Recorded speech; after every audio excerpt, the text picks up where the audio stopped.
friends, Miss Christie here, and it's time for another craft. So today we're actually going to do something that we've done in class before, which is going to be our salt art, if you can remember that, or today I'm actually using sugar with it. So I want to tell you what you're going to need for this craft, and then we'll get started, and then I'll kind of walk you through it as we go. So Isabella and Aubrey and I here have a tray with just paper towel over it. We're using some type of tray just to catch the salt or the sugar so it doesn't go all over your table. If you have a tray like the ones we use in class, perfect. We actually just use cookie sheets today. And then again, we line them with paper towel so that the glue doesn't get stuck to whatever tray that you're working with. So you're going to need a tray of some type.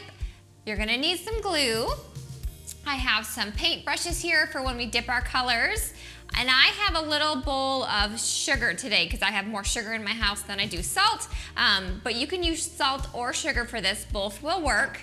And then you're going to need some water with food coloring in it. So I just picked 3 colors. And I probably put about 5 or 6 drops in there so it's a little bit darker when we dab it onto our salt. So now that you know what you need, let's get started. All right, friends, so let me kind of explain to the 2 different things that we're going to do today. I wanted to try to focus on cursive writing with this craft today. So what Isabella and Aubrey are doing is they're just going to kind of write a word or 2 in cursive to practice their letters, and then they're going to do the craft from there. Kind of like you can see, again, just some cursive practice. What I've done is I'm going to try to duplicate something similar to what you would have used in primary with the sandpaper letters. So along with this craft in Google Classroom is a template for all of lowercase and uppercase letters in cursive, and then also your numbers of 1 through 9. So if you need practice maybe with a couple letters in cursive that you might be struggling with, or you just want to practice more with, or if there's some numbers that sometimes you find yourself reversing, this would be a great thing to do with this craft where you can print out these templates, cut them out, and then we're going to trace them with glue and then put our sand or our sugar on top of it, and then you have that rough surface similar to those sandpaper letters in primary that you can then work just kind of practicing to get that right formation down. So I'm going to start with this first template I have. And again, if you're going to do this template or if you're just going to write in cursive, these are the steps you're going to take for our craft. So the first thing is you're going to want to draw whatever you want to trace with glue. I've got the template here. And then you're just going to take your glue bottle. And while I'm doing this, the girls are working on their words that they were practicing writing. All right. And another tip is if you have something hard like a cardstock, that's what we used in our class because the glue can make the paper a little bit soggy. I didn't have cardstock today, so mine is just on regular printer paper. But just know if you do have something a little bit more sturdy to use, you may want to write on that. So all I'm going to do is take my glue, and you want a pretty thick line, and you're just going to trace your letter or whatever it is you drew on your paper with a big, thick line of glue. That way we have enough for our sand or our salt or our sugar to stick to. So now that I have this with my glue on top of it, I'm going to take whatever you chose to use. Again, I have sugar because that was what I had here at the house. And you're just going to sprinkle it on top. And you want to get a nice coat on there because that's what our color is going to stick to.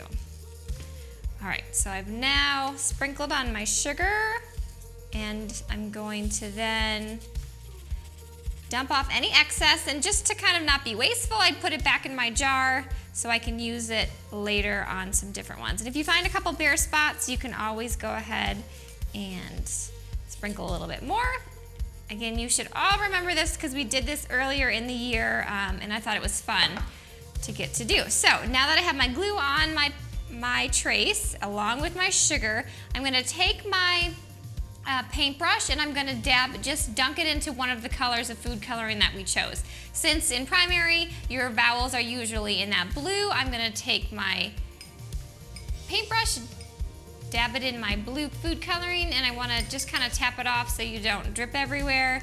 And then just like we did before, you just dab it on really carefully. You don't need to push hard because then your glue and your salt or your sand or sugar is going to move all over the place, and you just dab it on.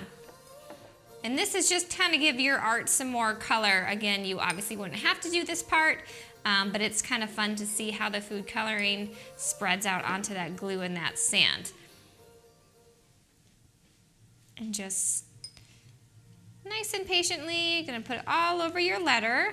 You can kind of see with the paper I'm using, it gets a little soggy. That's why I kind of recommended a firmer surface to be working on top of. But when this is done, like I said, if you need a little bit more practice with your cursive and it's completely dry, then you can run your finger along and practice tracing those letters. So there's a letter. Let me go ahead and show you a quick number. So same thing. I know some friends kind of have a hard time remembering which way the 5 goes. So if you wanted to print out a 5 on our template that we have, or you don't even, or if you just want to draw it on a piece of paper and then trace it with glue, this is a good thing that you can then go back to with your finger and practice tracing that number. So I have my 5 outlined in glue. We'll use, oh, I need my sugar. Take my sugar, sprinkle it right on top.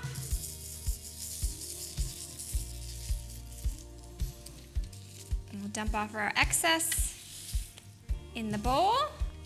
And then the fun part of painting our numbers. And again, just dabbing off your brush as you dunk it into your food coloring so you don't have a ton extra and you don't get food coloring all over your work surface.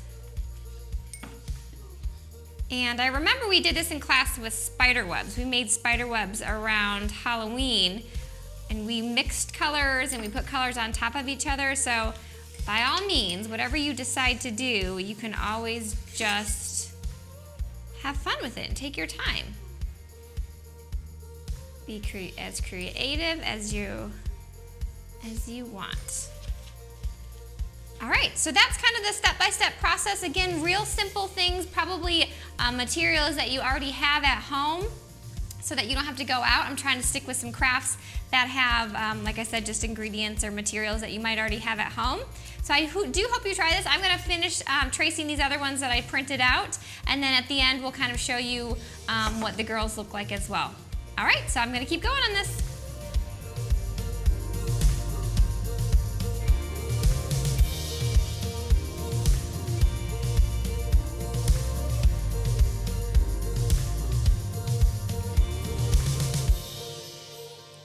All right, friends, so we are back now and we finished tracing whatever it is we drew. We put our glue on it, we put our sugar on it, and a little bit of food coloring and water and dipped it on there for color. So I wanted to show you too, I just drew an A and a 9. Again, you don't have to print out the templates to do that. If you can kind of get that correct formation, you can just draw it and trace it. I didn't put any food coloring on this one and just gonna let it dry, so then again you get the texture of just tracing it with your finger.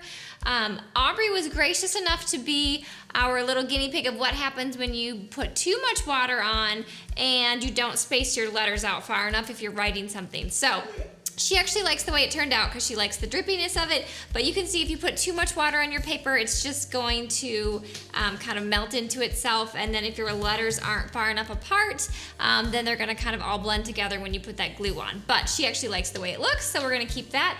Isabella here has a lot of liquid on her paper as well, but we're gonna let it dry, and she mixed a couple different colors.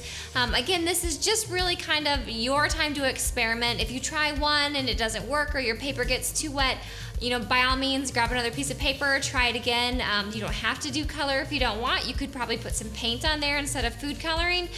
So really, it's just a fun way to draw something, get some sugar, some salt on there to give it some texture, and then add a little bit of color in the end. So I hope you do try this. And I think next week we're actually gonna do some origami. So I'm gonna try to find a couple different things that we can make with some origami. And it'll be fun. So I'll see you next week. Bye, friends.